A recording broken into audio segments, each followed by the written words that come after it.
पिछले कुछ दशकों में भारत और अमेरिका के बीच संबंधों में तेजी से विकास हुआ है, खासकर रक्षा क्षेत्र में।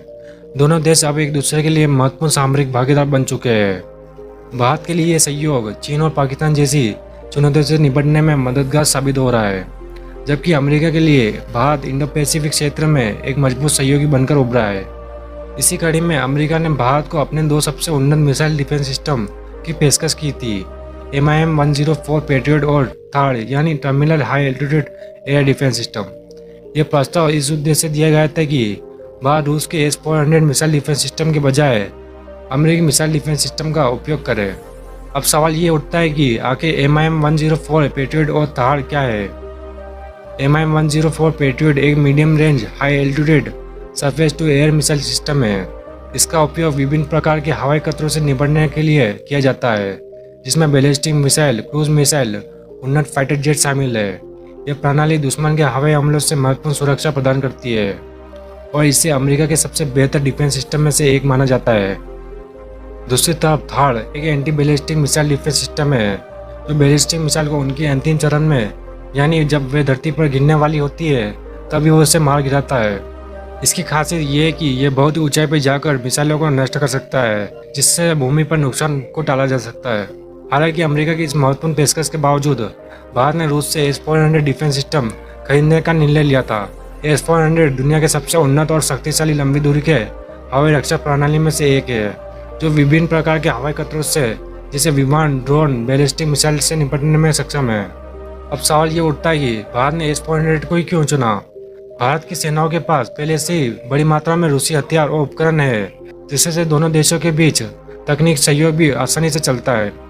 दूसरा, S-400 की क्षमता पहले से ही युद्ध क्षेत्र में सिद्ध हो चुकी है। यह प्रणाली न सिर्फ हवाई खतरों का पता लगा सकती है, बल्कि उन्हें नष्ट करने में भी आधुनिक प्रभावी है।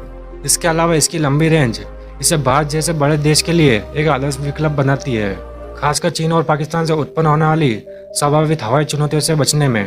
भारत के इस फैसले के बाद अमेरिका में कुछ चिंताएं उभर कर सामने आई थी, खासकर उनके CAATSA counter America adversaries threat section act. इस एक्ट के तहत यह कानून उन देशों पर लगता है जो रूस के रक्षा क्षेत्र के साथ बड़े पैमाने पर लेन देन करते हैं।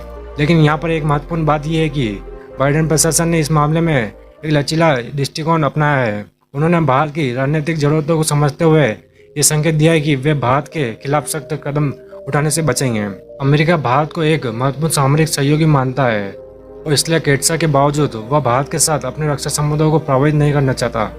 अब बात करते हैं F-35 लाइटनिंग की, जो अमेरिका का सबसे उन्नत फाइटर जेट है। यह मल्टी रोल फाइटर जेट आधुनिक स्टील तकनीक से लैस है, जिससे इसे दुश्मन के रेडार पर देख पाना बेहद ही मुश्किल है। इसके अलावा इसमें उन्नत avionics, sensor, fusion network operation जैसी सुविधाएं है, जो इसे न सिर्फ हवा में बल्कि जमीन पर भी एक शक्तिशाली हथियार बनाती है। अमेरिका चाहता है कि भारत अपने वायुसेना में F-35 को शामिल करे। अब सवाल यह उठता है कि अगर भारत के पास पहले से ही S-400 है, तो F-35 के साथ इसका तालमेल कैसे बिठाया जा सकता है।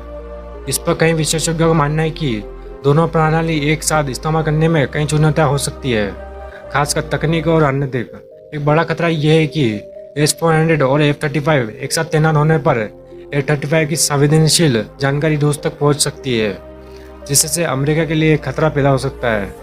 लेकिन पेंटागन के कुछ अधिकारियों का मानना है कि भारत जैसा बड़ा देश इन दोनों प्रणाली को अलग अलग क्षेत्रों में तैनात कर सकता है। उदाहरण के लिए भारत F-35 को चीन के साथ लगती उत्तरी सीमा पर तैनात कर सकता है, जबकि S-400 को पश्चिमी या उत्तरी इलाकों में पाकिस्तान के खिलाफ इस्तेमाल किया जा सकता है। इस तरह दोनों प्रणाली का संचालन अलग अलग क्षेत्रों में किया जा सकता है, जिससे किसी भी प्रकार की जानकारी के लीक होने का खतरा कम हो जाता है। दोस्तों, ये स्पष्ट है कि भारत और अमेरिका के बीच रक्षा संबंध बहुत ही महत्वपूर्ण मोड़ पर है। चाहे वह S-400 हो या F-35, दोनों देशों के बीच ये साझेदारी आने वाले समय में नई ऊंचाई पर पहुंचने वाली है। अमेरिका और भारत दोनों ही समझते हैं कि उनकी साझेदारी न सिर्फ उनके लिए बल्कि पूरे इंडो पैसिफिक क्षेत्र के लिए महत्वपूर्ण है। आने वाले समय में हमें और भी बड़े रक्षा सौदे और सहयोग की उम्मीद है, जो दोनों देशों के सामरिक हितों को और भी मजबूत करेगी। तो दोस्तों, ये थी आज की जानकारी भारत और अमेरिका के रक्षा संबंधों के बारे में। उम्मीद है कि आपको ये वीडियो पसंद आया होगा।